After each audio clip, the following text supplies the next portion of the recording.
My day started with 90 minutes on the stationary bike today.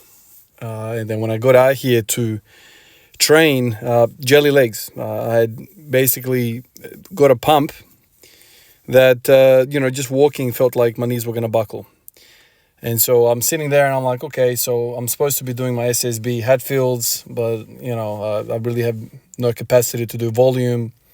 So I'm thinking about what I should be doing. And then I thought to myself, man, I have not done a front squat in months, absolute months. Be doing a lot of high bar, that whole AMRAP kind of period. And I thought, why don't I just do a front squat? And I did. Wrists, stiff, collarbones, uncomfortable. Everything's kind of feeling a little bit new. But, after a few sets, I kind of got comfortable. And I decided to do singles, something that I've not done for a very, very long time in my training. Jelly legs and whatnot. And I thought, let's sort of treat it kind of like the deadlift the other day, where I just, see what I can do on the singles. Deadlifts never hurt me. Front squats pretty much never hurt me. Even the hip troubles, they don't really hurt me as much as, high bar back squats hurt me. So, started going into it. Got to 160 and I felt like it was really, really good. I felt really good, and I watched the video over and I'm like, man, this felt quite light.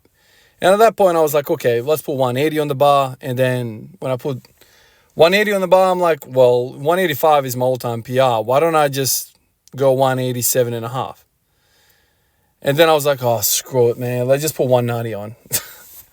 And I went for it. I wasn't really committed with it. As soon as I unracked it, I'm like, man, my collarbones are going to snap. That feeling that you kind of feel for the first time when you start front squats, I kind of felt like that a little bit today. It's been probably 3 months of no front squats. But yeah, I try to go down with it. And something interesting happened to me, which I think for the most part solidifies my train of thought at the moment and solidifies my training approach.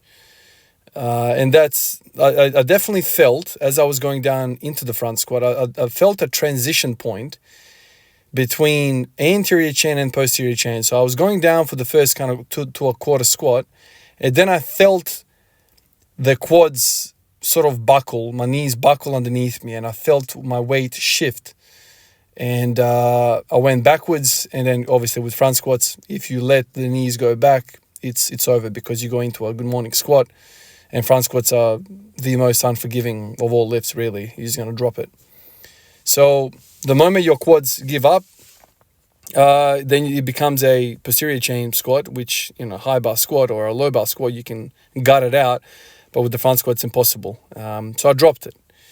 But when I watched the video, I'm like, okay, I exactly know where I lose my knees.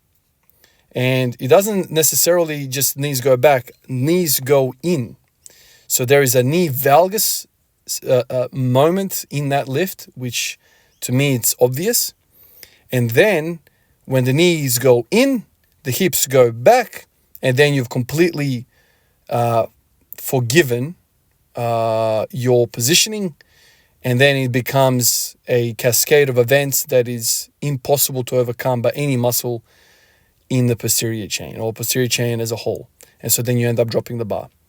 So with the front squats, this is, how I think about it anyway. The fight is not necessarily to keep knees forward. The fight is to keep knees out. Now, knees keeping out means you are upright and means that you are able to use your quads. When knees go in and you go into a knee valgus, the hips go back, and then you're in a whole host of trouble, because now your knees are not in a good position.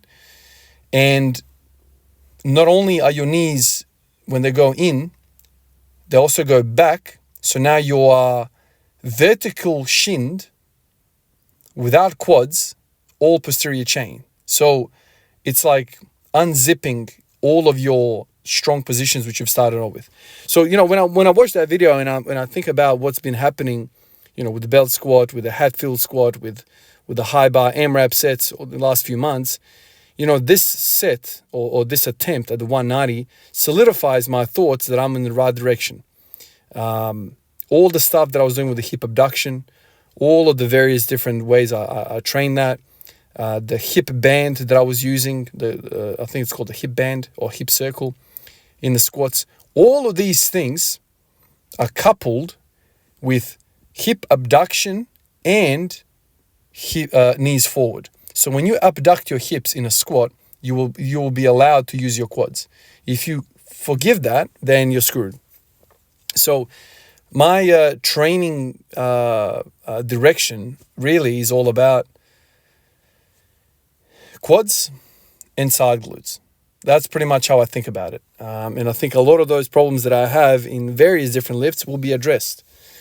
My strength off the floor in the deadlift, my strength in the squat keeping upright, all of these things I feel like are somewhat related with each other and are all addressed with those thoughts. Knees out and knees forward, out and forward. What muscles are involved in that? Glute medius and minimus, and obviously the quadricep muscles. But also at the same time, I'm thinking about the calves. Again, always thinking about the calves, because you wanna have less resistance for those knees to go forward. Now, once again, when I test my knee or my ankle mobility, it seems pretty good passively, but under load, my ankle mobility seems questionable because I feel like it's like my body wants to use the posterior chain. Now, that would be kind of true if we were talking about even with lightweight. But with lightweight, my body goes into the same position. So this is kind of what makes me think, well, under light load, there should not be too much strain on the quads and you should have good mobility. But I don't. So maybe a bit of calves, definitely a bit of quads, definitely a bit of side glutes. And I reckon those areas are the things that are weak on me relatively compared to everything else, and I can move forward. And then I'll be able to kind of keep those positions and go through a front squat of 190. When I think about how I got to 185, it was a lot of side glutes. Different time, different moment, but similar thoughts around that time.